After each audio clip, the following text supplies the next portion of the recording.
Hi everyone, I'm back after a week off of having man flu.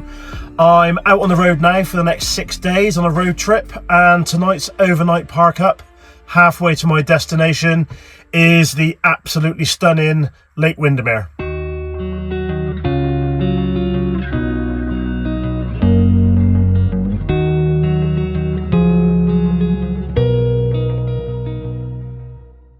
Okie dokie, tonight's park up is the Lakeside Hotel and Spa at the bottom of Lake Windermere. I've stayed here twice before.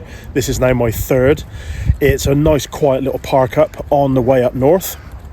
There's 24-hour toilets down the bottom of the jetty, which I'll show you later on. You've got full use of the hotel bar, which is just behind me.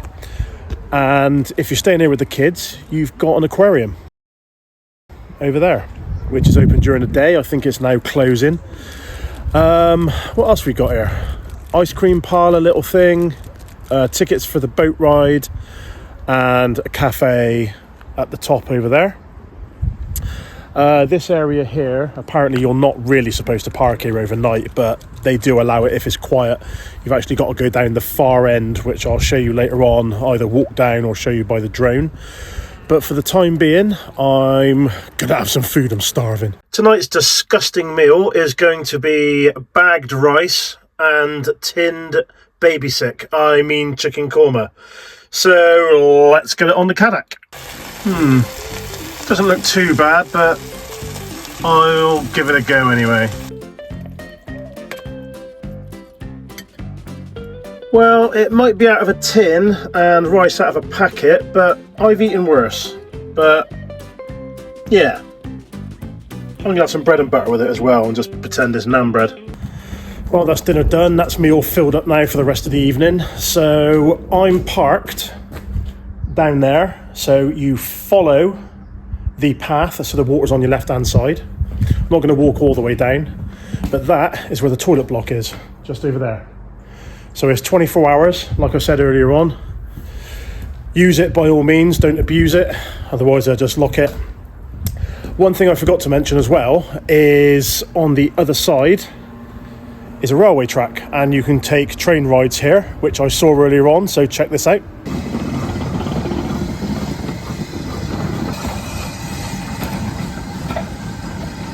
So I've just walked all the way down to the far end of the car park as well, and as you can see behind me, this is where we should be parking. So what I'm going to do is I'm going to whack the drone up. It's just going to be a still shot, and I'll put little arrows down for where everything is on this site.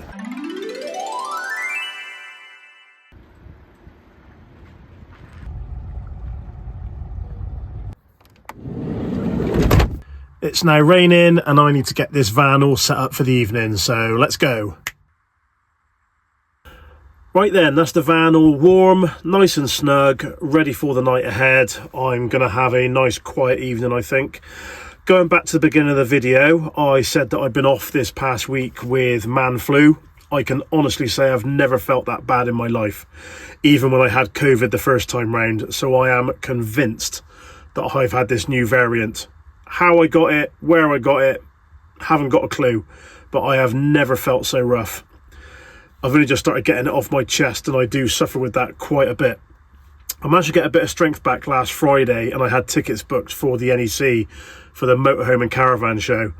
In my opinion, great show, loved going up there, but everything was completely overpriced when it came to the vans.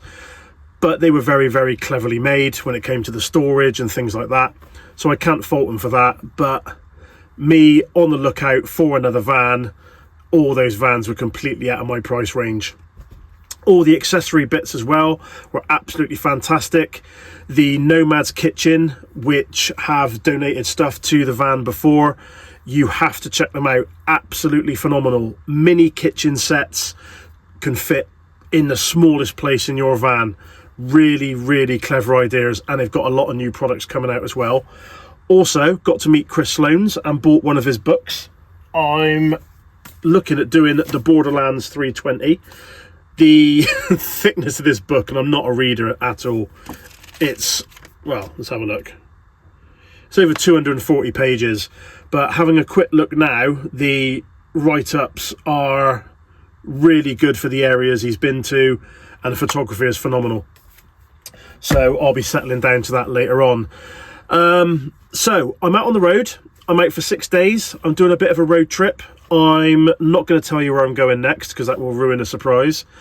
But like I said earlier on, this is a park up that I come to regularly when I'm up this neck of the woods. It acts as a halfway point depending on where I'm going. It's nice and quiet. You don't get any hassle here. For the sake of £5 with 24-hour toilets and a hotel which we're allowed to use next door, it's a no-brainer. So have a look on Park for Night if you're not sure where it is. I'll put a link in the description as well for this particular park up. But in my opinion, this is for the area it's in on Windermere. It's really, really good. You have no complaints from me whatsoever. So if you're coming up this way, get yourself here for a park up. You won't be sorry. The views in the evening and the mornings are absolutely amazing.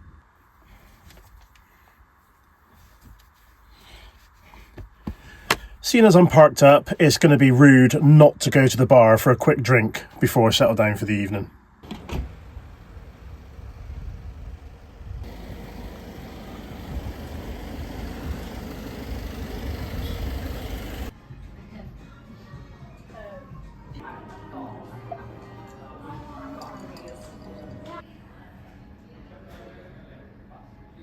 Oh, right, that's me back from the bar. Had a nice little drink in there and some nuts and a nice little chill out. Nice and warm in there with the fire as well. So I'm just going to kick back now, watch a bit of YouTube and chill out for a bit. I am just heading off to work. The sun's out. Right then, you lovely lot. I am absolutely shattered, so I'm going to get me fat head down up early in the morning to start this amazing road trip. It's just starting to rain, so I'm going to drift off listening to that. And don't forget to watch next week's video. It's going to be something pretty special. Not going to tell you where I'm going. You'll have to tune in. So take care, everyone.